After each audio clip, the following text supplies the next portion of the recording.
Hi, Year 11.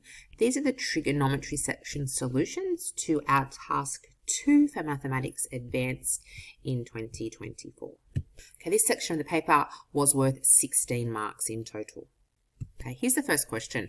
It asks you to prove the identity that cos x over 1 plus sin x is equal to 1 plus sin x over cos x, and that equaled to sec x. The key word there was prove. Overall, this was not done well at all, and this is something that as a group you guys need to all practice. Prove means we're going to start at the left-hand side, and we're going to see if we can get that to equal what's on the right-hand side.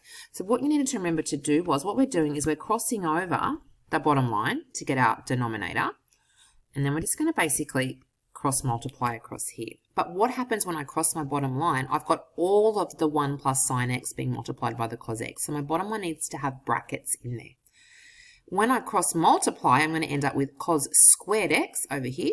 And this was the big mistake people were doing. When I'm cross multiplying 1 plus sin x times 1 plus sin x, I'm multiplying this 1 plus sin x times 1 plus sin x. So what you've got is 1 plus sin x happening twice. Okay, so you could write it either way, but you need to expand that bracket. So you're either going to FOIL or open up and expand the two brackets, or use the short version where we square the first term, square the last term, and twice the first times the second term. So your next line, your numerator should look like this here. Okay, and your bottom, I would leave it the same. I would not expand it. So you got a mark if you got this bottom line, but you needed to have the brackets in there to get that mark. Your next mark would have happened if you simplified that top line, and I would have got the cos squared x plus the sin squared x is 1. That 1 plus the other one gave me 2. 2 plus 2 sin x over the bottom line. I went back and looked at it. Because it was done so badly, if you showed me that sin squared x plus cos squared x equals 1, I gave you a mark for that. What you would have then done is factorise the 2 out of the top line and then cancelled out the 1 plus sin x on the top and the bottom to get 2 over cos x, which is 2 sec x, which is the right-hand side. We had a lot of people trying to cross things out on the top and the bottom when there was plus signs between them. You can't do that. You need to have the top line all multiplied together to be able to cancel that with your bottom line. So 3 marks in total, and something I think you all need to practice. Question 2, so to solve, 2 sin x is root 3, and we were given values between 0 and 360 for our angle x in there. So what you needed to do was get rid of that 2, so we divide both sides by 2, so we end up with sin x equals root 3 on 2. You should notice that that's in our HSC formula sheet for our triangles, and you could have read off x is 60 degrees. That's our related angle, or the angle that would sit in the first quadrant. But what you've got to do then is go, well, okay, that is positive. So I only want where sine is positive. If you're doing your all stations to central, just like this, where is sine positive? Sine is positive here and here. So if our related angle here is 60 degrees, the other angle we want to use is 180 minus 60 degrees in that second quadrant, which is 120 degrees.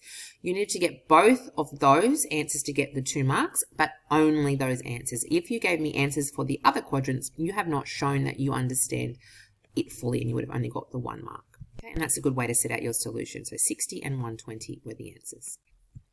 Question 3, you need to read this very carefully, and you had a diagram given to you because there was a little missing or a mark up here that a lot of people did not get.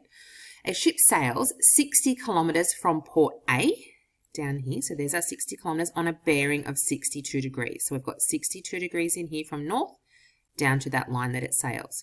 Then sails 160 kilometres from port B, so we're here, to port C on a bearing of 296. Now 296 is a true bearing where we start from north. So that angle is all the way around to our line here. So I needed to see that in there. To get 1 mark, you just needed to label that information on the diagram. So if you've got the 62, the 60, the 296 and 160, you got a mark. And if you didn't read that question, a lot of people missed that single mark. The second one said to show that angle ABC is equal to 50 for 1 mark also. You need to show. So you either needed to set it out as a really lovely proof like this, or you needed to have information on the diagram that I could see what you have done in there. So if you are looking at this angle of 62 degrees, we have an alternate angle in here. So this little one in here, our ABS, we've popped S in here, is also 62. And you could then work out that this one was 64. You might do it that way. The way we've done it here is said that ABS is 62. That angle CBS, which is here, CBS, is going to be the whole 296 minus the 180 around to here, and that gave us 116. 116 minus 62 gave me 54. There was other ways to do it, but if you did just write the numbers down and didn't show me some matching values on the diagram that I could follow, you would not have gotten the mark. I've just zoomed out there a little bit so you can see the diagram and part C there. C says to find the distance between port A and port C to the nearest kilometre. Now, a lot of people have gone and done the sine rule. You cannot use the sine rule for the 160 and this angle here. And you could have worked, and people have tried to work out this angle in here to sine rule that with the 60, because we've got this little section in here, the N, the A, and the C. You don't know what that is unless you've somehow worked that one out. The sine rule's not going to work in that case, okay? Because you're finding AC, so you don't know that side, so you are going to need to have a little bit more information if you use the sine rule. However, there's the cosine rule, and the cosine rule only wants us to know the sides, the included angle, and then we can find the opposite side. So AC squared is equal to 160 squared plus 60 squared minus 2 times 160 times 60 times cos of the angle between those two sides. That's on your HSC formula sheet.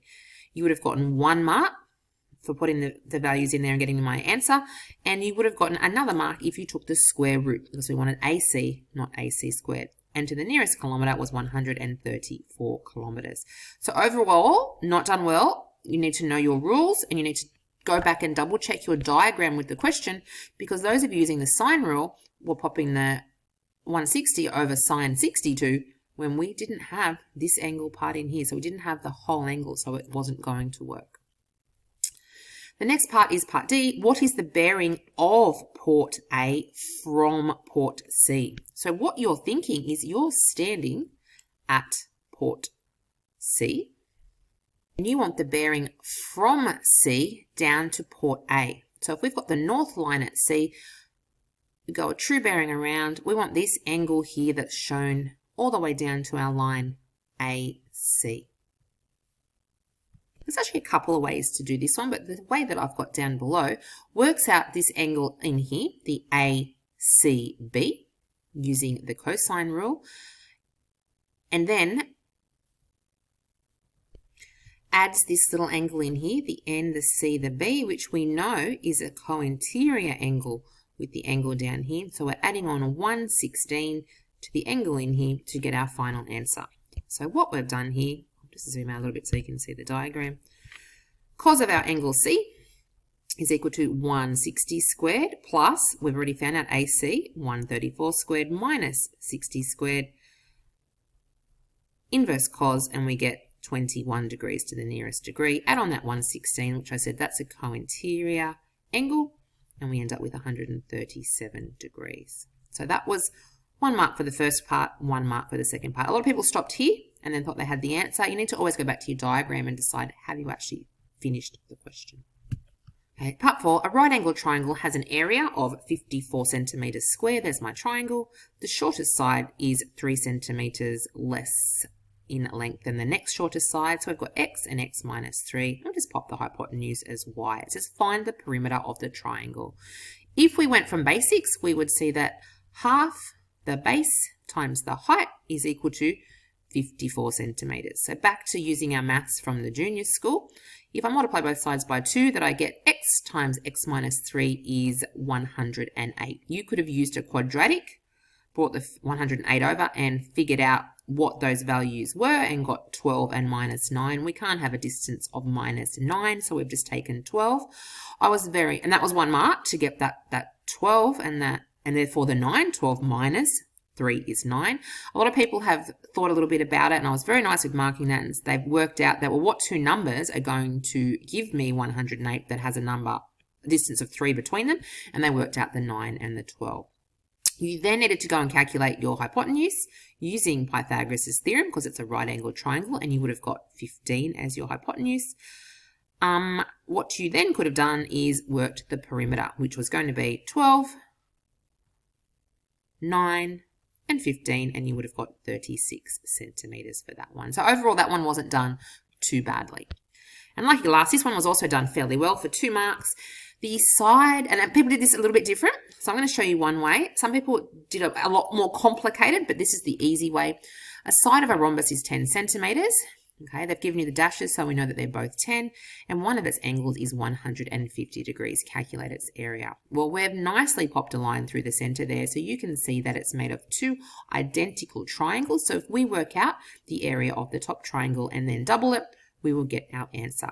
On your HSC formula sheet is the area of a triangle that is not right angled. So we can use that one for here. We've got A, we've got B, and we've got the included angle. So half times 10 times 10 times sine of 150, and we get 25. That's the top triangle. Double it. To get both triangles, the answer is 50. So 1 mark for each of those. And that was that first trig section out of 16.